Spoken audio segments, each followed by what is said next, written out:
क्या आदिवासियों के इलाके में मोदी मैजिक चल पाएगा? क्या मोदी लहर में वो सारे लोग धुल जाएंगे जो अलग ही सपने देख रहे हैं? क्या महेंद्रजीत सिंह मालवीय वहां पर अपना जादू दिखा पाएंगे? ऐसे तमाम तरह के सवाल खड़े हुए हैं जब से मोदी जी बांसवाड़ा में सभा करके गए हैं। अब बांसवाड़ा किस तरीके से राजनीतिक समीकरण बदल रहा है, किस तरह से मोदी और मालवीय की जोड़ी वहां पर कमाल करेगी, इन तमाम सारे मुद्दों पर हम बातचीत करने वाले हैं। इसलिए जुड़े रहेगा आखिर तक हमारे साथ। नमस्कार, मैं हूं चेतना शर्मा और इस मुद्दे पर बातचीत करने के लिए मेरे साथ मौजूद हैं हमारे editor in chief Varun Bhansali ji. Sir, मैं आपसे जानना चाहूंगी कि मोदी जी चुन चुनकर जगहों पर सभाएं कर रहे हैं। आप देखिए जिस तरह से दौसा में पेचीदा समीकरण बन रहे थे वो दौसा आ गए, चूरू में पेचीदा समीकरण बन रहे थे वो चूरू चले गए और अब उन्होंने चुना जालौर, बांसवाड़ा, ये सारी जगह पर मोदी जी सभाएं कर रहे हैं पर्सनली। तो हम बांसवाड़ा की जब बात करते हैं तो वहां पर कांग्रेस से बीजेपी आए मालवीय, उनको सपोर्ट करने मोदी आए, तो ये दोनों की जोड़ी किस तरह से आदिवासियों को मोहित कर पाएगी? देखिए, बांसवाड़ा में जो कंपटीशन है वो साफ तौर पर महेंद्रजीत सिंह मालवीय और उनके सामने राजकुमार रोत पर है। कांग्रेस तो वहां है ही नहीं। हम्म। और बहुत सिंपल और सीधी सी बात है। हालांकि सत्ता के गलियारों में बहुत सारी बातचीत चल रही है, ये भी बातचीत चल रही है कि जब महेंद्रजीत सिंह मालवीय कांग्रेस से बीजेपी में आ गए तो हम्म। जो बीजेपी के लोग टिकट एक्सपेक्ट कर रहे थे कि उनको टिकट मिलेगा, जो बीजेपी के सीनियर्स थे वो काफी दुखी हैं। वो कहीं ना कहीं बगावत कर सकते हैं। जी। लेकिन एक बात समझनी पड़ेगी हमको। अंतर है कांग्रेस और बीजेपी में, और वो सबसे बड़ा अंतर जो है वो डिसिप्लिन का है। हम्म। बीजेपी वाले इतना तेजी से गैर अनुशासित नहीं हो सकते। आज तक वसुंधरा राजे ने बगावत की क्या? आज तक आ, मध्य प्रदेश के पूर्व मुख्यमंत्री शिवराज सिंह, जिनको मामा कहा करते थे, उन्होंने बगावत की क्या?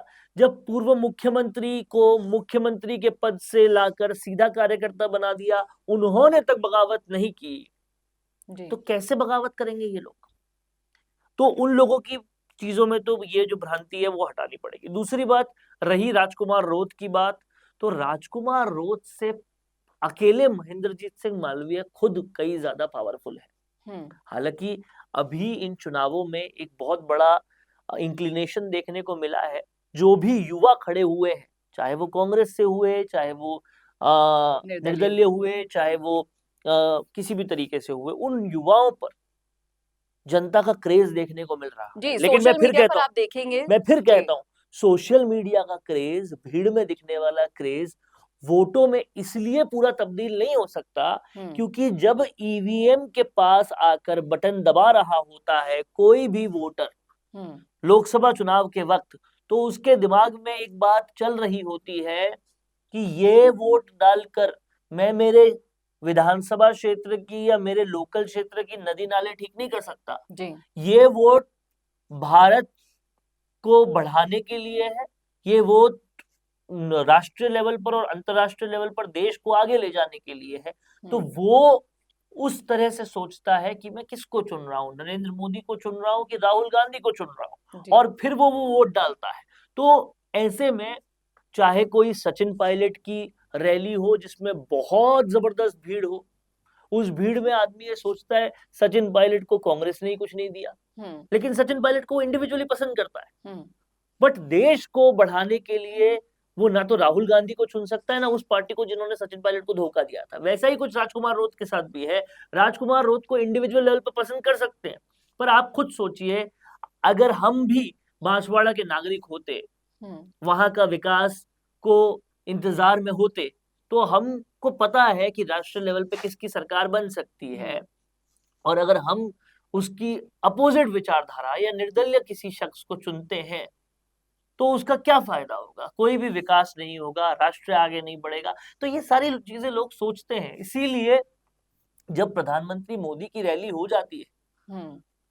तो वो कमल का निशान, वो भाजपा, वो मोदी जी जो देश को आज इस लेवल पर ले गए हैं, वो सबके दिमाग में क्लियर हो जाते हैं। और उसके बाद जब वोट पड़ते हैं तो बात अलग हो जाती है, और वही कुछ बांसवाड़ा में भी हो रहा है।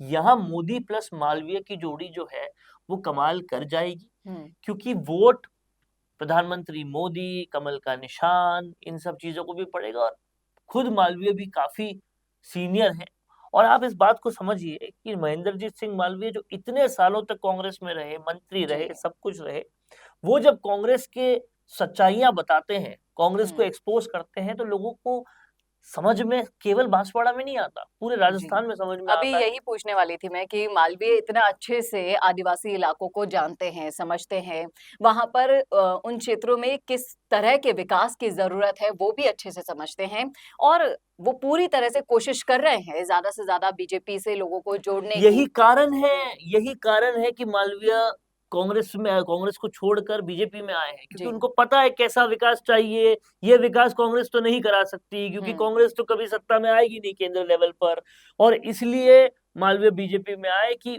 अपने लोग, अपने आदिवासी का विकास कैसे करूंगा मैं, जब तक मैं उस पार्टी के साथ नहीं हूंगा जो पार्टी सच में विकास चाहती है। और दूसरी बात यह है, रही आदिवासी वोटों की बात, तो किरोड़ी लाल मीणा, ईस्टर्न राजस्थान, इन सब ने बता दिया है कि आज का आदिवासी किसके साथ है। हाँ, वो नाराज है, बिल्कुल सही बात है, नाराज है कुछ बातों से कि किरोड़ी लाल मीणा को क्यों मंत्री पद नहीं दिया गया, ये बड़ा मंत्री पद नहीं दिया, मंत्री तो है वो, बड़े मंत्री पद नहीं दिए गए, मुख्यमंत्री, डिप्टी चीफ मिनिस्टर नहीं बनाया गया। लेकिन उनका कद देखकर कहीं ना कहीं बहुत सारे लोग संतुष्ट भी हुए हैं, और किरोड़ी लाल जानते हैं कैसे रूठों को मनाना है। और अभी ऐसा नहीं कि 5 साल की सरकार खत्म हो गई है, किरोड़ी लाल मीणा को और एलिवेशन मिलेगा। उनका जो कद है वो किसी पद का मोहताज नहीं है। जी बिल्कुल, अमित शाह जी की रैली में उन्होंने जैसे ही संबोधन शुरू किया, उससे सबसे पहले उन्होंने जो शब्द कहे थे वो किरोड़ी लाल मीणा का स्वागत के लिए कहे थे। तो इससे आप अंदाजा लगा सकते हैं कि उनका कद कितना मायने रखता है। मैं कहता हूं कि आज राजस्थान के मंत्रिमंडल में जितने भी लोग हैं, अगर प्रधानमंत्री मोदी का कोई उनमें दोस्त है या दोस्त के लेवल पर है, या कोई बहुत ऐसा आत्मीय शख्स है जिसको वो बिल्कुल हंस खेल के बात कर सकते हैं, उनसे कुछ चीजें पूछ सकते हैं, कुछ बता सकते हैं, तो वो किरोड़ी लाल मीणा है। तो किरोड़ी लाल मीणा उस स्टेचर पे है, उन्हें किसी पद के मोहताज होने की कोई जरूरत नहीं है। वो जब चाहते हैं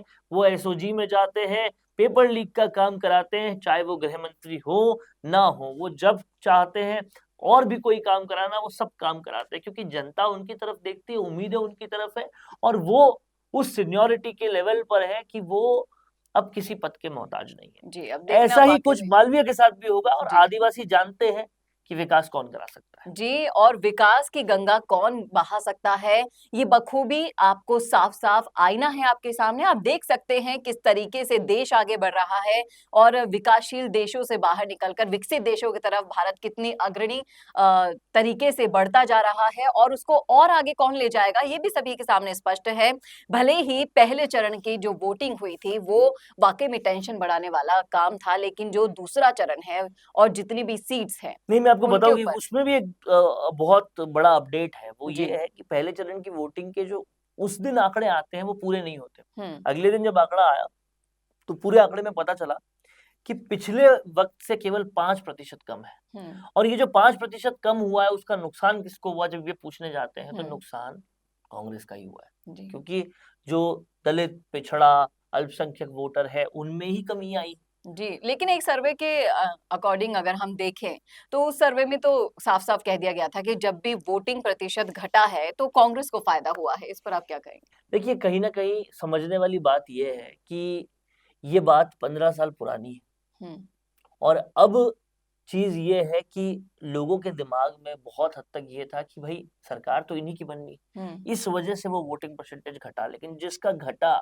जब आप उसको देखेंगे तो बुजुर्गों, महिलाओं का तो बड़ा है जी, तो जिसका घटा है वो अमूमन जब बूथों पर बात की गई, पता किया गया, तो अल्पसंख्यकों का और पिछड़ों का घटा है। तो वो पूरी तरह से कांग्रेस को इफेक्ट कर रहा है। अब क्या है कि कुछ सर्वेज भी इंक्लिनेटेड होते हैं, किसी की तरफ होते हैं, किसी की तरफ नहीं होते हैं, बहुत सारी चीजें होती है। असली रिजल्ट तो 4 तारीख को आएगा, लेकिन जो चीज गलियारों से सुनने को मिल रही है, इंफॉर्मेशन गैदरिंग करके मिलने को मिल रही है, वो चीज हम आपके समक्ष रख रहे हैं। अब देखना यह होगा कि 4 तारीख को रिजल्ट क्या आता है और सत्ता किसकी बनती है। कैसा लगा वीडियो जरूर बताइएगा। इस मुद्दे पर आपकी क्या राय है आप जरूर शेयर कर सकते हैं हमारे साथ कमेंट बॉक्स में, और देखते रहिए ऐसे ही वीडियोस के लिए राजस्थान संवाद। नमस्कार। Corona Soltech quality, dedication, और कस्टमर सेटिस्फेक्शन को प्रायोरिटी पर रखते हुए हर इंडस्ट्री की इलेक्ट्रिसिटी में कॉस्ट सेविंग कराने और उन्हें रिन्यूएबल एनर्जी की ताकत देने के लिए लगातार काम कर रहा है। क्योंकि कोरोना सोलटेक में हमारा मानना है कि देश के रिसोर्सेज को सस्टेनेबल बनाने के लिए जरूरी है कि हम सबका उसमें बड़ा कंट्रीब्यूशन हो। इसीलिए सोलर प्रोजेक्ट्स की टाइमली डिलीवरी करते हुए एक पार्टनर की तरह आपकी